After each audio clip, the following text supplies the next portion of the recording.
So today we're bringing back some of the supplies we used in bottling, and we made these lids that have a 4-inch hole in the center, and you just flip the bucket upside down on top of it, and any honey residue that's in there, that was just a miscellaneous junk bucket. The honey buckets are the white food buckets. They'll clean them off. To give you an idea, the buckets we had on here yesterday,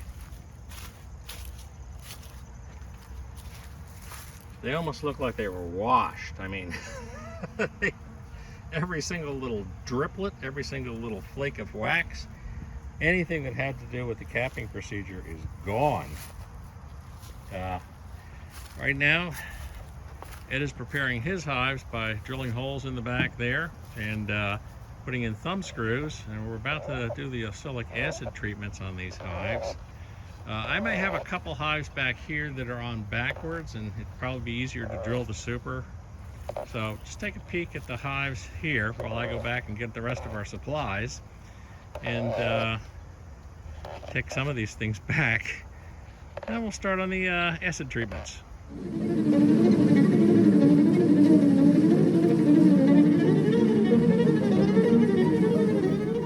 Even though there's no honey left, they smell that there was honey there, and they're just having a field day. And this hive here, something fell down there because there's a bunch of bees on the ground looking at oh something. yeah. So this hive here has some tools in it with wet honey on it that we're having them clean off. That little vent up there is screened, but they still smell it through the vent, and they're just getting after that vent. They want to get in there after that honey. The buckets sit on top of a lid I made up that has a 4-inch hole in the center. And that way the yellow jackets don't get fed as well as the honeybees. Hopefully they just come up through, and they did on the other hive. They cleaned everything out in the buckets, even the wax, which they say they don't reuse wax, but they took the wax. Side note, don't use DeWalt tools. They seem to like the yellow.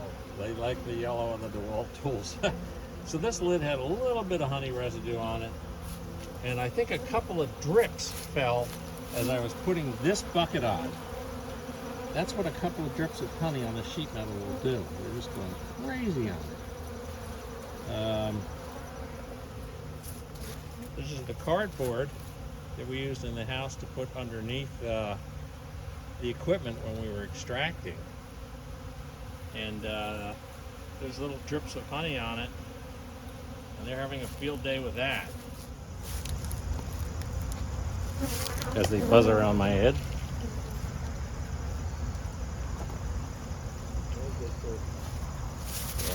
Future hives, I will remember to bring the tap with me. So on this unit, we have the bucket that the oxalic acid goes in, a heater element around it. And we'll turn this guy on, and he'll initialize, get a 12 just like a VCR. And this guy is set to 380 degrees. And we'll watch this number up here, that's the actual temperature of it. And when that gets up to about 380 or so, then it's ready to do the treatment. So, I'm talking now because I don't have the respirator on, but once I put a puck in there, I will need the respirator. You don't want to pack it in there because it has to fall out in order for it to work. Okay. So, do it on the plastic so I can collect anything I spill. So each hive gets a dose of 2 cups, right? And you can see that this guy's coming up to speed or up to temperature. So I'm going to go put the respirator on. And when I put that cup in there and flip it, you want to get away from here. That shit. Breathe in. You don't want to breathe it. Right. I'm going to take and move off to another hive to use as a workbench. Yeah. Take the vaporizer, let it get the temperature. Pop the silicone plug onto it. Pop the silicone plug into it. Stick it into the hole in the hive. Okay, yours pull out. And then flip it. Tap it down. Tap it down. And if we look at this, it's dropped way down, temperature-wise. So you wait until the Down temperature to comes 290. back up. When it comes up, we start seeing the smoke come out from the acrylic acid Okay. vaporizing. You don't want to breathe that at all. I don't know if you heard what he was saying, but when the acrylic acid smoke starts coming up around the hive, it's really severe irritant to your lungs. You don't want to take and deal with that. So we're at about 314 degrees. That'll have to come up closer to 400. We're right now building up closer to the initial temperature where we dumped it, which is closer to the 400 degrees. You can see some smoke here in the crack. You All want right. to exit. You want to leave. You don't want to smell this shit. All right. On that note, I'm going to go take and start filling up cups and bringing them back one at a time and setting them down in the hive so that Badger can take and continue going through all the hives. I'm going to take and undo the screws of the hives that I put them in. Oh, there we go.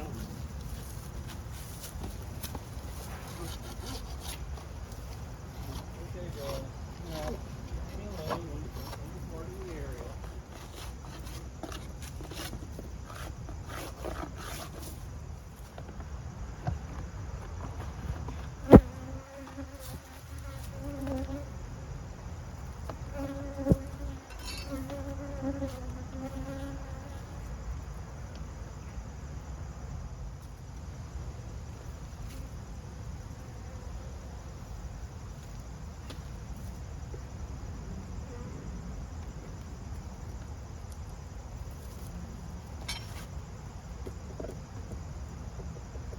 Beekeeping gloves.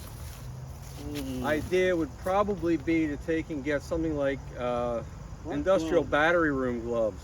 Yeah. Watch out about these vapors. You don't want to breathe this in at all. Well, hey, we got white bees. Yep. They're a little chalky from getting coated, but it doesn't seem to harm them. Okay. Whole mess to go. Yep.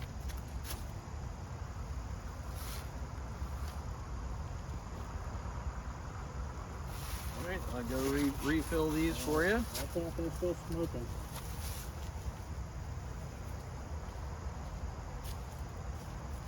Down and make the mic sound a lot easier when they're all covered with shit. And later than all the better. These girls did a good job of cleaning off the equipment we left, but there was a lot of trouble downstairs. They were very aggressive, and it looked as if there were a lot of wax cappings on the bottom board, which can be an indicator that they got a rob-out attack. I'm not sure whether they survived the attack. I'm hoping they did, because they were so defensive. Generally, if the hive is overrun, then they won't be defensive, because they're all just rubber bees. But we need to go into this hive and see what happened. They do a wonderful job of cleaning off any equipment we bring out that has honey and wax on it. But we want to know what's going on down below. Do we have a lot of torn up comb, or did these guys survive the attack and are doing fine? I suited up pretty heavily today because they were nasty bees yesterday. Ugh. I'm gonna go right downstairs where I suspect the trouble might have been. They have some weight on this.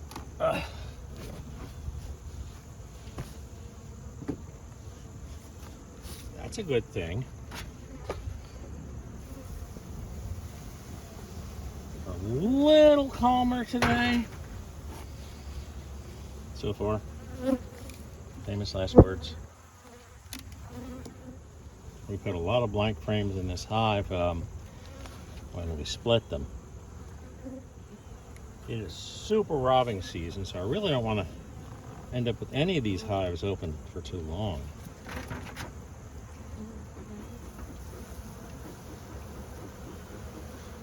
I'm seeing brood. I'm not seeing mass destruction. That's good. When a hive gets successfully robbed out, there's generally, mass destruction of the comb.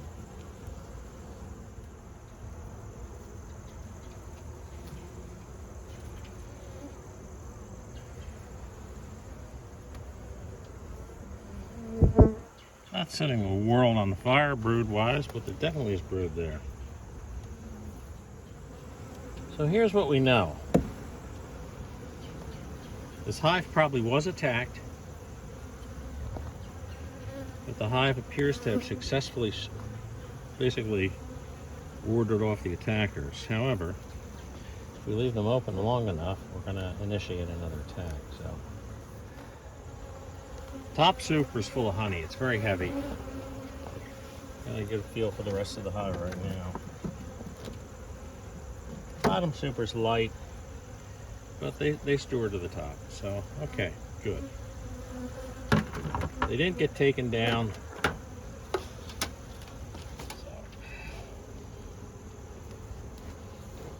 depending on the queen, they'll do just fine. I'd love to see more brood, but just not seeing it.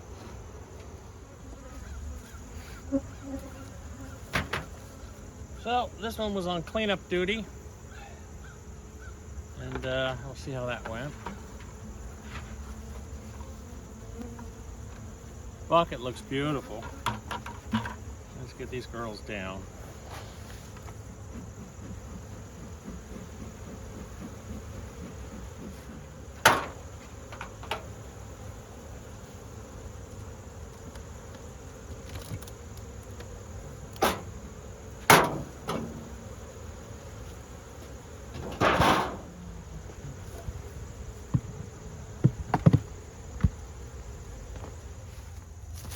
These are Digger's hives.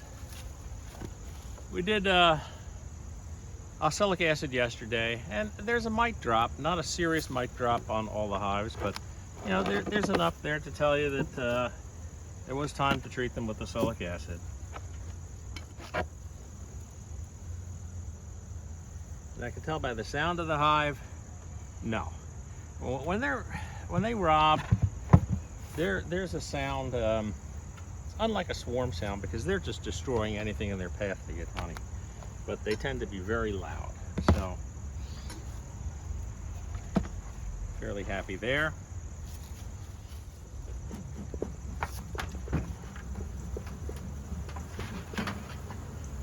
Again, nice job. This was just a garbage bucket that we were throwing anything in that had some honey on it.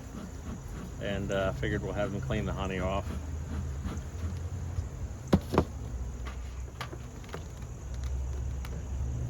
These girls still need feed, but I can sure see if they stored the stuff that they got. We'll give them more. These screens come out covered in wax and honey. Sticky mess. Rather than wash them, we just put them in that hive like we did. You close the top. I try to do it as an internal feed anytime I do a cleanup because you don't want to incite robbing. We had some cardboard and stuff like that we had to throw in the yard. You wouldn't fit it into the hive. But they do an amazing job cleaning everything off. And now you take it, you wash it, and you reuse it. So Digger was here yesterday, but he's tied up today. But we wanted to go back, especially in that one hive that looked like they really got nailed.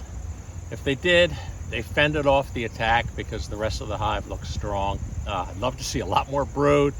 I want to make sure her queen wasn't killed in the commotion.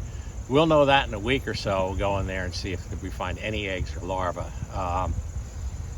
But for now, they all look good. We got a couple of hives that are light. Digger's hives are very light. I want to keep the feed heavy on them. That end hive, which was a split earlier this year, that's still light. We'll keep the feed up on that. I want to get 60 to 80 pounds on every hive. I'll be happy with that. And we're not there yet. So fall is feeding season, and that's what we're doing. And remember to like and subscribe. And we'll see you next week on another episode of What's the Buzz?